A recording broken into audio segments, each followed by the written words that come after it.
বহুদিন আগের কথা। এক গ্রামে বাস করত একটি ছোট্ট মেয়ে, যার নাম ছিল রীতা।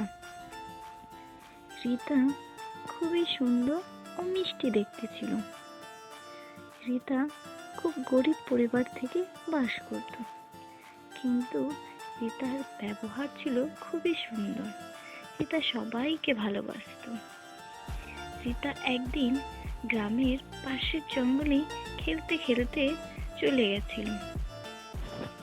একটি পাখি জঙ্গলে পড়েছিল। পাখিটির ডানা ভেঙে গেছিল এবং সে উড়তে পারছিল না। তখন রীতা তাকে তার সঙ্গে করে নিয়ে তার বাড়িতে চলে এলো। তারপর রীতা পাখিটিকে তার বাড়িতে নিয়ে এলো এবং পাখিটিকে সেবা শুশ্রূষা করে সে তার বাসায় ফিরিয়ে দিল। তাকে উঠতেও সাহায্য করলো। পাখিটি উড়ে চলে যাওয়ার সময় রীতাকে বলল, ধন্যবাদ মিষ্টি মেয়ে, তোমার জন্য আজ আমি সুস্থ হয়ে গেলাম। এখন আমি নিজের বাসায় ফিরে যেতে পারবো। বিদায়, আবার দেখা হবে। তখন রীতা চুপ করে রইল, কারণ রীতার পাখিটির জন্য খুব মন খারাপ করছিল। একদিন রীতাদের গ্রামে খুব অনাহার দেখা দিল।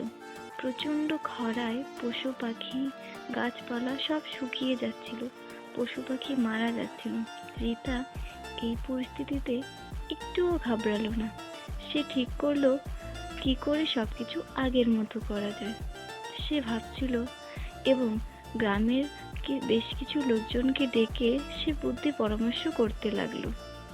তারা সবাই মিলে ঠিক করলো রীতার কথাই শোনা হবে। তারা সবাই মিলে নদীর জল মোটর দিয়ে তুলে সব গাছে এবং জমিতে দিতে লাগলো। কিছুদিন পরেই তাদের গ্রাম আবার আগের মতো হয়ে গেল। সবাই রীতাকে ধন্যবাদ দিতে লাগলো।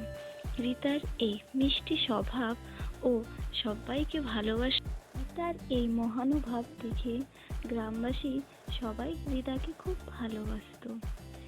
রীতা এটা প্রমাণ করে দিয়েছিল যে মানুষের মন যদি সুন্দর থাকে তাহলে সে যে কোনো পরিস্থিতিতেই মোকাবেলা করতে সক্ষম হয়। এই গল্প আমাদের এটাই শেখায় যে সবসময় মানুষের সাহায্য করা উচিত এবং নিজের মনকে সুন্দর ও পবিত্র রাখা উচিত।